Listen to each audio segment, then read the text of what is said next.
Hi, I'm Yonit Levy of Channel 12 in Tel Aviv. And I'm Jonathan Friedland of The Guardian in London. And we are Unholy from Keshe Podcasts, Two Jews on the News. Hi, Jonathan. Hello, Yonit. No shortage of news, I think it's fair to say. I think that's an understatement, and I have a dramatic thing to say. Are you ready? Oh, wow. More news. I'm done. Breaking news. Breaking news, exactly. Don't steal my line, Jonathan. I'm done. I'm done with Israeli politics. I can't take it anymore. The high drama, the low politics, the last-minute hurdles, the waiting until the middle of the night, the intense negotiations. I'm done.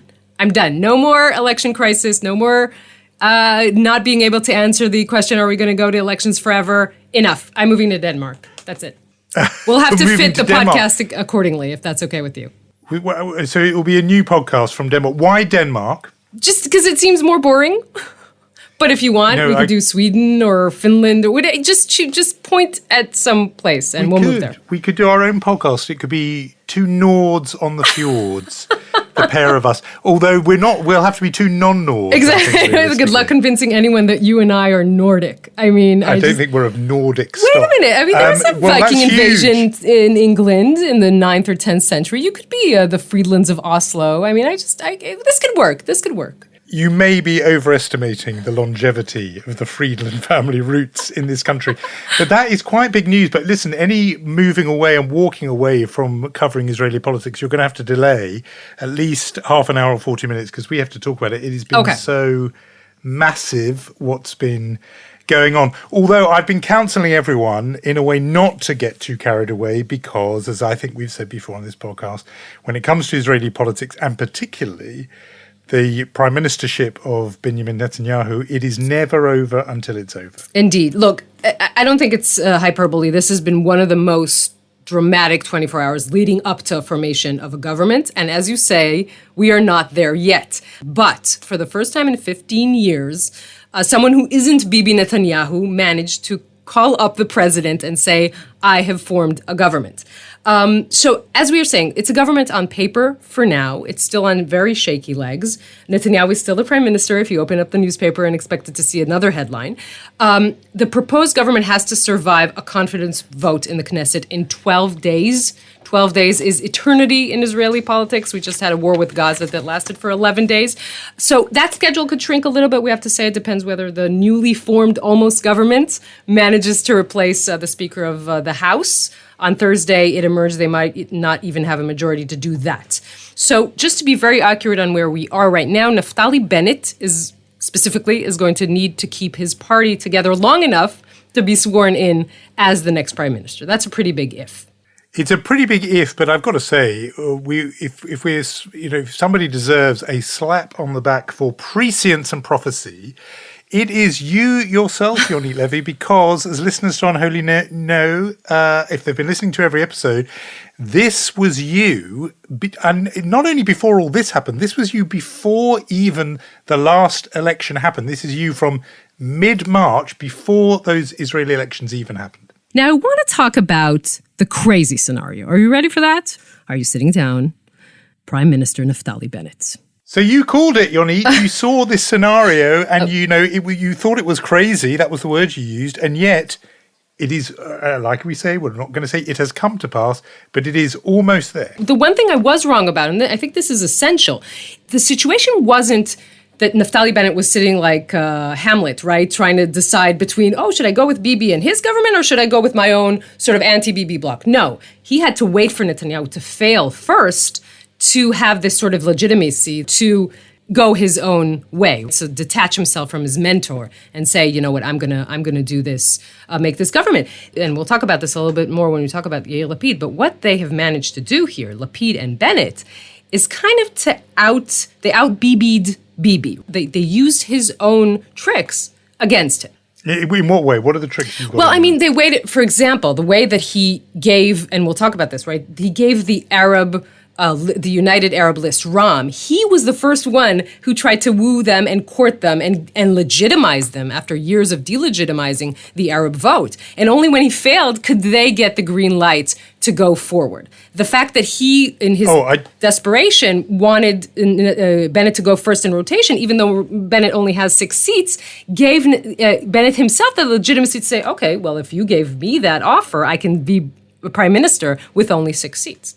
No, I think it's absolutely right that the author of this coalition, if it comes together, is none other than Bibi Netanyahu himself.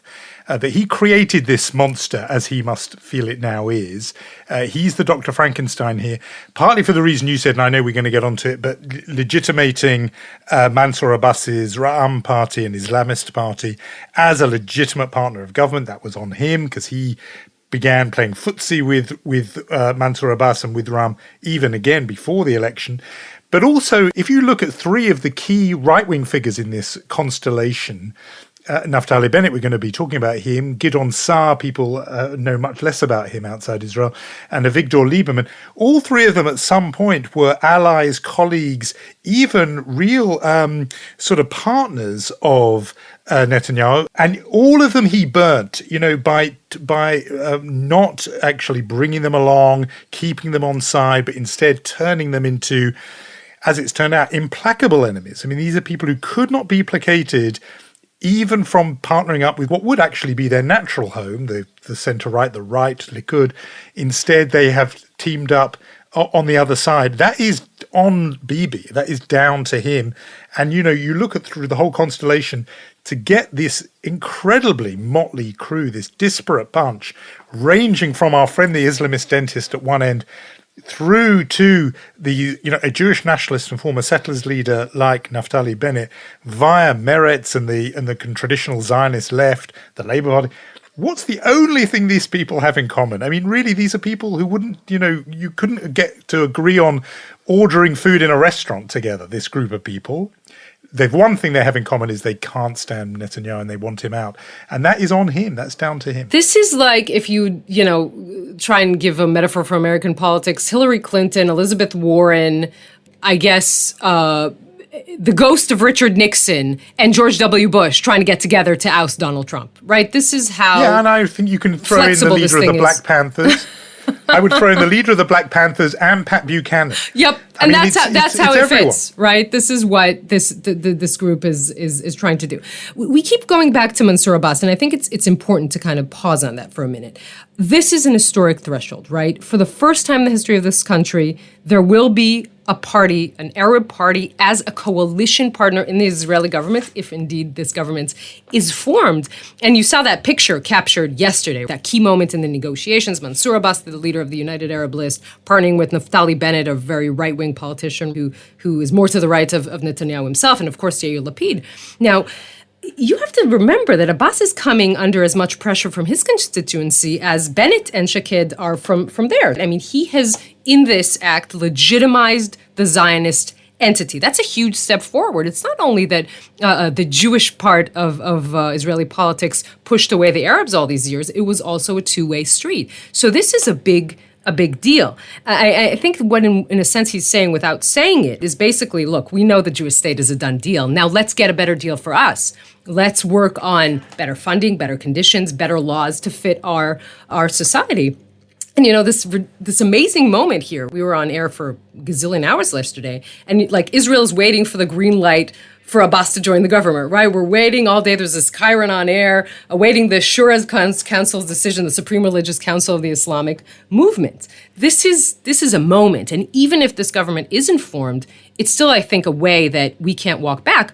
But we need to stress this. This is not the liberal, secular party. It's the Islamist party. It's not going to be Woodstock. It's going to be a very complex government to try and manage. Yeah, I saw that, the waiting on the Shura Council, the supreme religious body, and you think, when is the last country outside Iran where you're waiting on the word of the supreme kind of clerics and theologians of an Islamist movement? And yet, of course, the one place in the Middle East where that's happening is in Israel.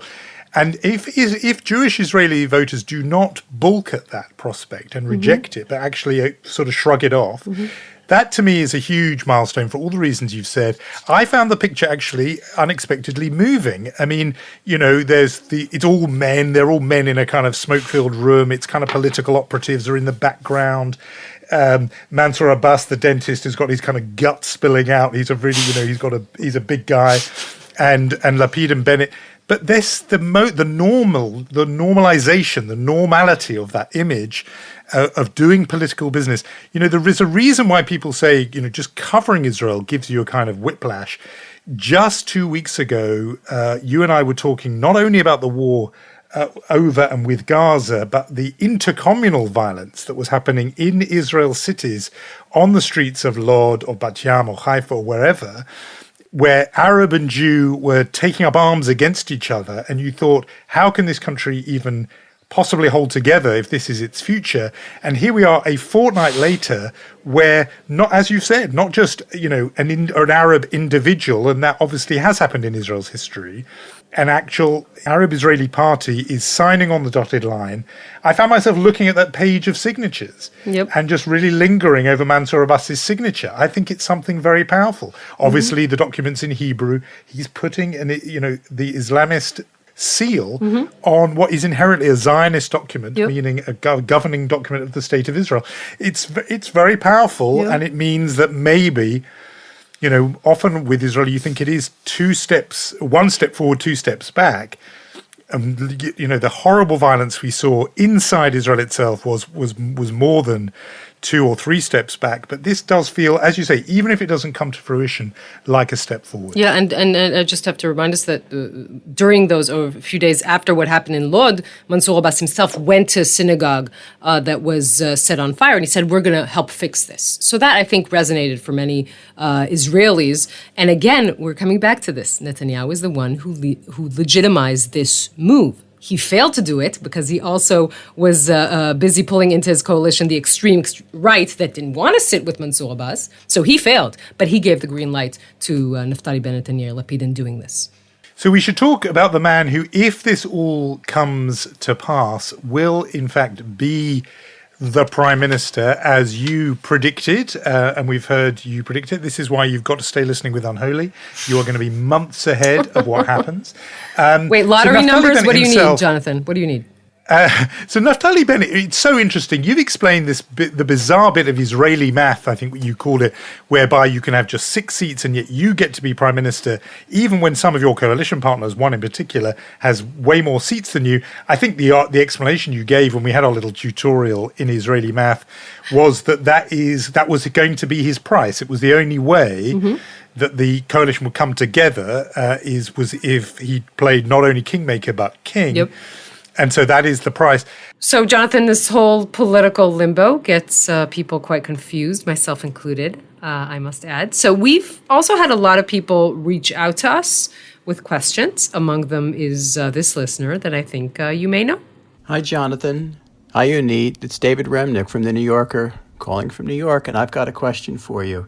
7 or 8 years ago, I went to Israel to do a long reporting piece on the rise of the religious nationalists in politics, obviously something that wasn't new, but something increasingly powerful, and Naftali Bennett was at the head of it. And he was already making trouble for Netanyahu, and obviously he's no friend to the left. And now here he is on the cusp of becoming the prime minister. And back then, 7, 8 years ago, he made it very plain, very, very plain, that he had no intention of ever allowing or supporting any form of a two-state solution, any form of a Palestinian state. And I wonder, has he changed at all on this issue? That's my question. So Yonit, David Remnick himself, the editor of The New Yorker, perhaps the world's most admired journal in the English language that publishes weekly, I hasten to add, as a loyal Guardian columnist. David Remnick asking that question, and I think a lot of people have got that on their mind, almost the who is Naftali Bennett question. Yeah, it's interesting. I remember that piece by David. He wrote it in 2013, just before the elections. It's a great piece because it really describes who Naftali Bennett is and who Ayelet Shaked is. For sure, Naftali Bennett is a hardliner regarding the Palestinians, for sure, and the pivotal argument in Israel in recent years, which is the conversation about the Supreme Court, right? He thinks there are too many liberal judges in the High Court of Justice, and so does she. The question is, has he fundamentally changed his worldview? The answer is, the short answer is no. But I think that Bennett grew up. Remember, he started out, and you mentioned this, he worked for Netanyahu, basically as chief of staff. He started out like that. He had admired him. He came from startup. He was this new kid on the block. And somewhere along the line, he grew this ambition to become prime minister. I think what happened to him in the past year especially is realizing that he thought the continued reign of Netanyahu after 12 years was bad for the country. And also he severed his ties to the rabbis. Remember, he comes from a religious Zionist niche party. He severed ties to the rabbis. He severed ties to the extreme part of his party. And he grew up in that way. Now, remember, one of the smartest things ever said by an Israeli politician, Ariel Sharon, when he became prime minister, he said, "Dvarim sheroim mikan lo roim misham." The things we see from here, from the prime minister's office, we don't see from opposition. And of course, Sharon changed, who would have thought the architect of the settlements would become the person to disengage from Gaza?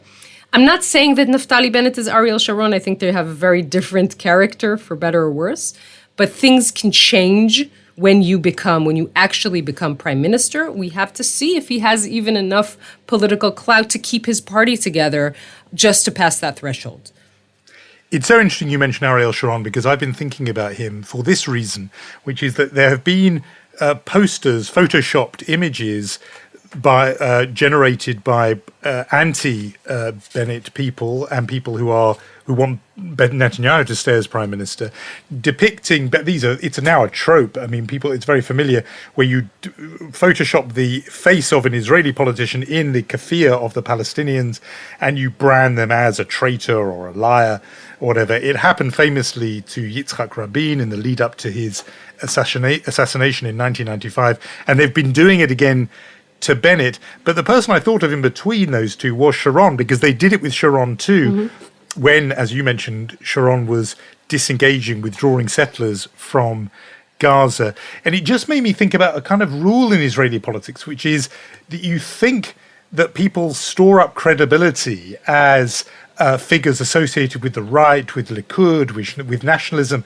with being a hawk on the national security issues, and you can spend a lifetime building up that bank of credibility, and the second you move an inch away from the shibboleths of the nationalist right, you are instantly discredited as a dangerous leftist. And Netanyahu himself is absolutely famous at deploying that rhetoric and constantly branding this coalition made up of parties that he was begging to sit with him, Gideon Sa'ar, Naftali Bennett, Lieberman, instantly saying this will be a dangerous leftist government. But it means there's so little room for any leader who does eventually want to have some kind of initiative with the Palestinians, because the second they even raise the topic, they'll be out there with the imagery, the keffiyeh, the etc. to say, here you are, you're a dangerous leftist. It happened to Rabin, it happened to Sharon, it's happening now to Bennett, who, let's face it, doesn't have the kind of national security credentials either of those two men, both former generals.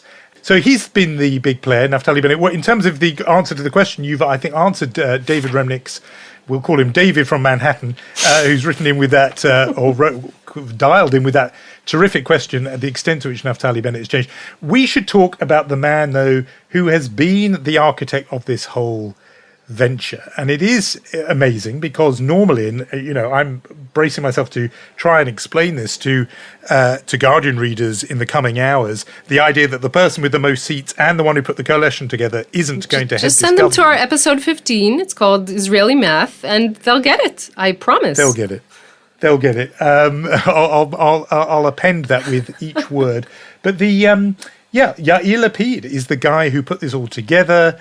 And yet he's going to sit it out. He's under their agreement. He waits till he takes over as prime minister. How has he pulled it off, do you think? I'm waiting for you to say television people are the best people. He's, of course, former newspaper columnist. Yes, and former newspaper columnists are the best people. He's former. There's a little bit for you there, Yonit, and a little bit for me. That's why I'm enjoying this is so there much. for both of us.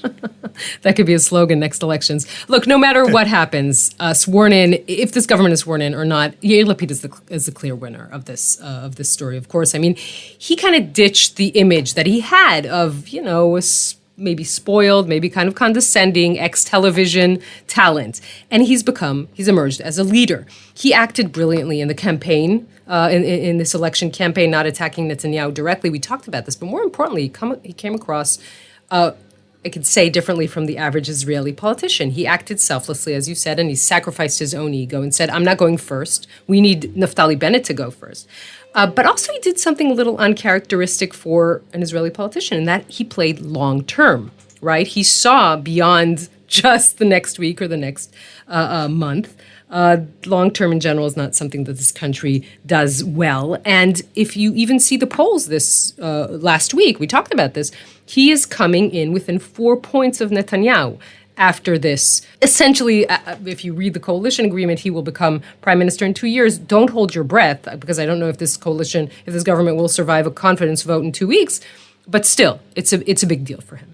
Yeah, I think he goes to prove the old dictum always attributed, I think, to Harry Truman, which is that there is no limit to what you can achieve in this town, said Truman, if you're prepared to give up the credit.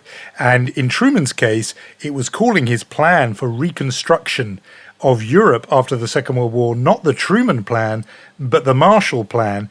And that's what enabled it to happen.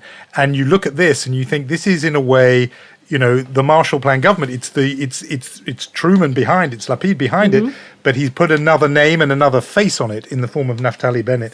I think that enables him to go into the next election saying, or not even having to say it, but being seen as the kind of adult in the room. And remember, this is the second time he tried this, because the first time he tried it, he moved aside for Benny Gantz, right, which failed, of course. But that is already his second attempt of saying, I'm putting my ego aside for what I see as the good of the country. That will play pretty well with voters next time around, which could be, by the way, in a few months, right? I mean, if all this fails. Yeah, no, I think it's a real credential for him in the future that he has done this, and I agree with you. Almost whichever way it plays out. Now, the one other player in the drama, I've said just a moment ago that I thought he is in a way the author and founder of this coalition. I don't think he's out of the picture yet, is he? Oh, for sure. First of all, he's gonna pull every stop he can and put pressure, especially on the rightists, right, on the Yamina people. That's going to be phenomenal. We see these demonstrations by Netanyahu loyalists. Let's put an understatement on that. Not exactly expressing their discontent with finesse. We talked about this, right? The Shin Bet are increasing security around Bennett and other people that they see as potential targets. This is going to get very ugly in the couple of days leading up to this confidence vote. And afterwards, he's, as you say, if he becomes leader of opposition, he's the worst enemy and the best enemy, right? Because he's the thing that keeps everyone together and the glue that's going to keep this coalition together. On the other hand, he's Benjamin Netanyahu. He's still the best political operative there is, and he's going to fight this government with everything that he has, with every arrow in his quiver. Yeah, no, that's a big thing. Meanwhile, there has been another election with clear results that began and ended on the same day. My God, we produced that as well. Yeah, I mean, I do not know. I can't even bear to think of what your work hours were like on this Wednesday when it all happened. And there was this big change. And I noticed outside the country some degree of confusion because headlines said Israel has a new president. And then meanwhile, a few hours later, they're saying still haven't formed a coalition. Lots of confusion with that. But Israel does have a new president. The role is ceremonial, of course, but there has a few key political powers, which we might talk about. We looked ahead to this election in our conversation last week. And I mentioned that the lead candidate, and of course the man who emerged as the really knockout winner, had appeared in an event we held here in London to mark the 50th anniversary of the launch of my late father's radio program. We talked about it at the time, You Don't Have to Be Jewish, but our guest from Israel was none other than Isaac Herzog, whose father, Chaim Herzog, had been a regular on You Don't Have to Be Jewish. And in the course of very natural conversation, I must say, there was no prodding or pushing from me.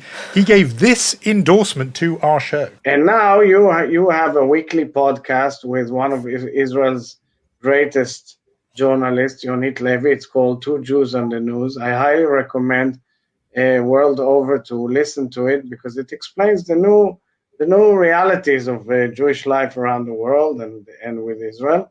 That's the next president of the State of Israel. Very impressive. I was waiting for you to say Noch. He's now President Noch, and he's a listener to Unholy. But no, we do think that the Herzog election was a big event, partly because if there is another election, the person who gets to issue the invitation to form another government that decision will fall on the new President Herzog's desk.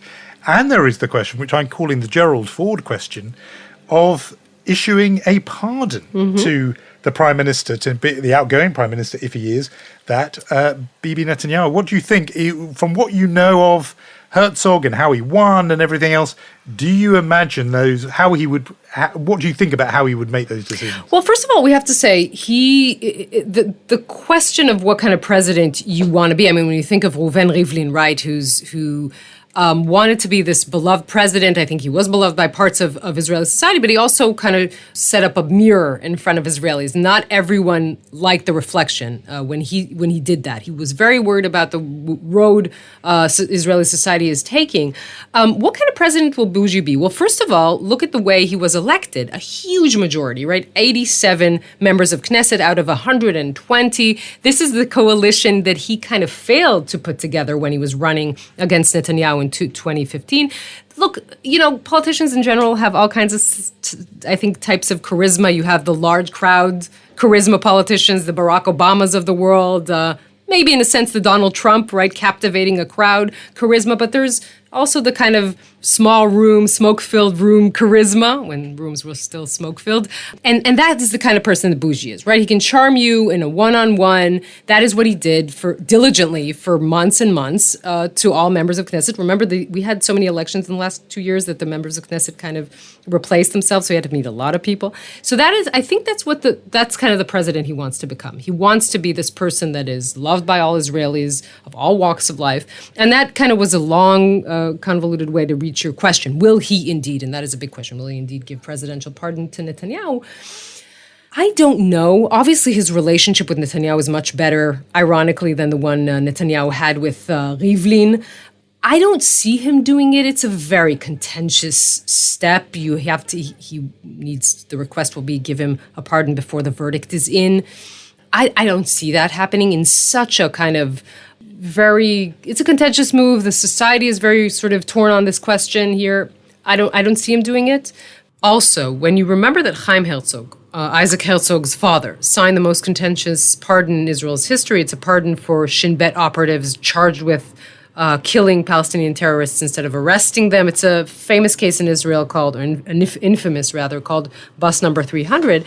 This definitely would weigh on his decision-making. He'll be extra careful, especially when the Netanyahu case is not a case of an issue of national security. So Herzog Jr. will be quite careful due to Herzog Sr.'s history. Yeah, I think the interesting thing about his presidency will be something perhaps slightly different from Reuven Rivlin, who I think, by the way, is a very hard act to follow. I think Reuven Rivlin was a voice of sanity often and of kind of empathy, human empathy. And there were a lot of moments where particularly he reached out to Arab citizens of Israel. I think he did the job with some distinction, and I think it will be a hard act to follow. One potential area of difference might be that it seems from his opening speech anyway, and other sounds he's made, that Bougie Herzog will try to be a president for the citizens of Israel, but also for the Jewish diaspora. His current role is as chairman of the Jewish Agency, which has a kind of global reach. And I think he begins with a lot of goodwill and a lot of people who will be wishing him well. It really has always been very important to him to talk to diaspora Jews. I think that connection not only is the head of the Jewish Agency, but it's something that he focused on for years.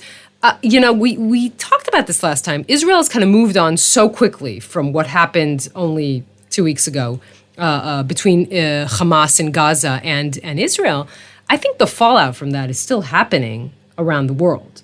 Yes, I would agree. I mean, it did strike me that it's 11 days and then Israel, in a way, moves on to the next big drama, which has been obviously a change in government.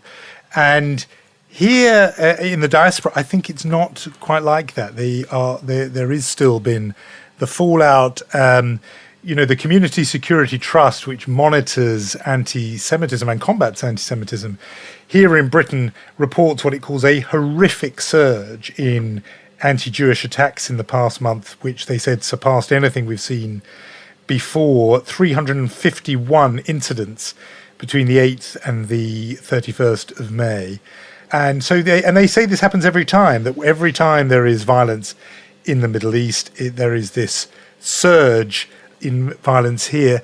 And I just think some of the intensity of anger and fury that these 11 days stirred has shaken quite a lot of people, including those who themselves are angry at what happened and angry even at Israel's actions and the Netanyahu government's actions, which, in Jerusalem, which kicked this whole thing off. And a lot of people are still sort of, even however angry they are with that, they are really shaken by what they see in the reaction. So, for example, the big solidarity rally, pro-Palestinian rally in London, the sight of a placard which depicted, Jesus on the cross saying, "Don't let them do it again," and who's the them there? And, it's not Israel or Netanyahu, because they weren't around in even Netanyahu AD wasn't 0. around 2,000 years and ago. he wasn't, even though he's the perennial, he wasn't around in the era of Barabbas and Pontius Pilate.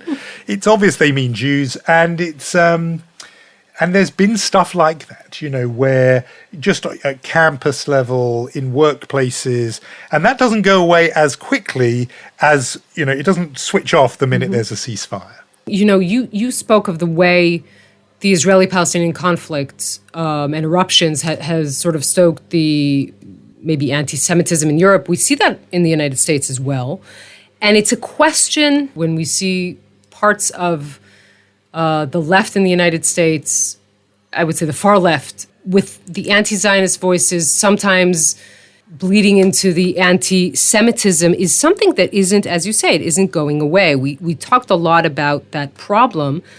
We heard Bill Maher this week kind of defending Israel in a pretty long monologue, or more of a dialogue because he had guests, but let's listen to a little bit of that. As far as Gaza goes, it's amazing to me that the progressives think that they're being progressive by taking that side of it, the Bella Hadids of the world, these influencers.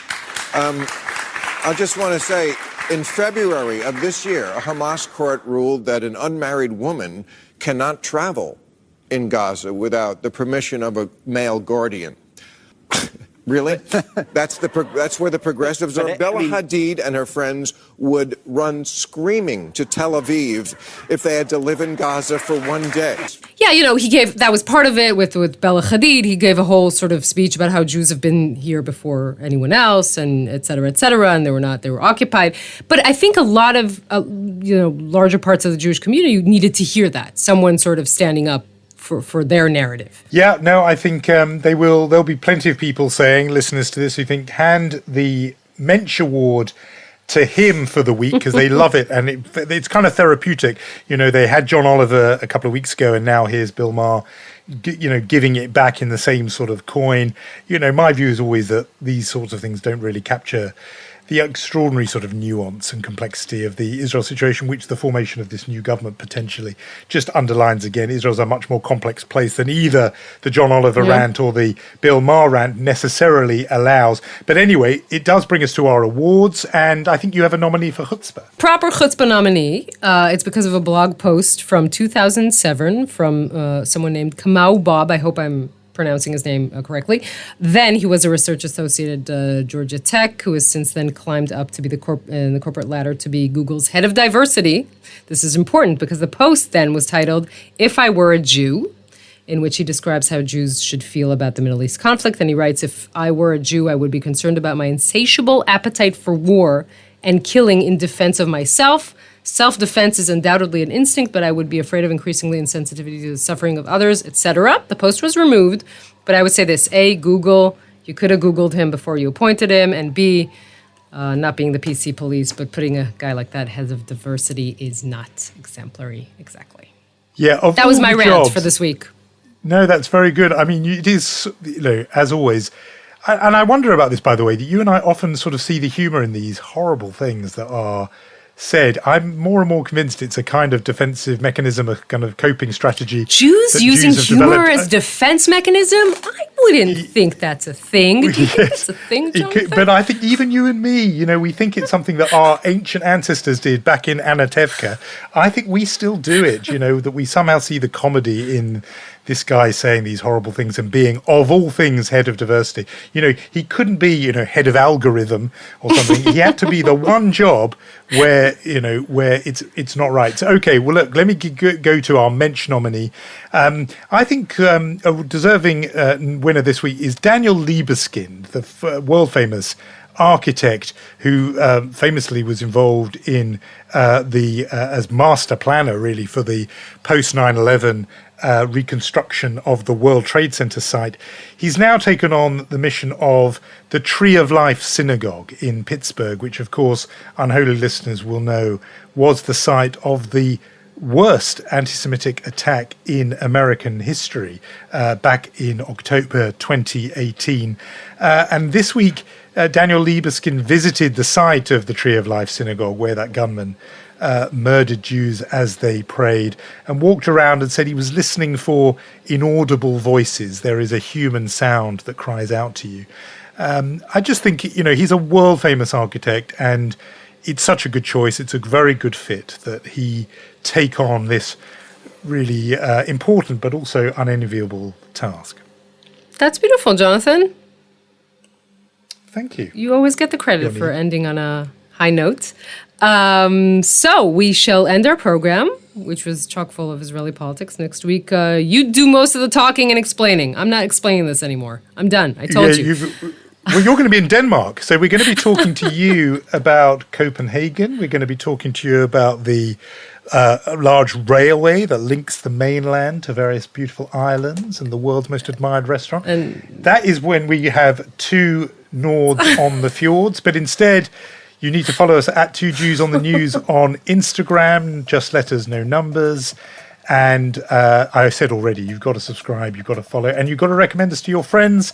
David Remnick and President to-be Herzog have done that. Follow their lead. And Yonit, I know you have some people we must thank. Our executive producer, Lior Friedman, and Rom Atik, head of podcasts, and Omer Primat. And Jonathan, don't try and build a coalition at home. It's not for amateurs. We'll talk next week. We'll see you next week.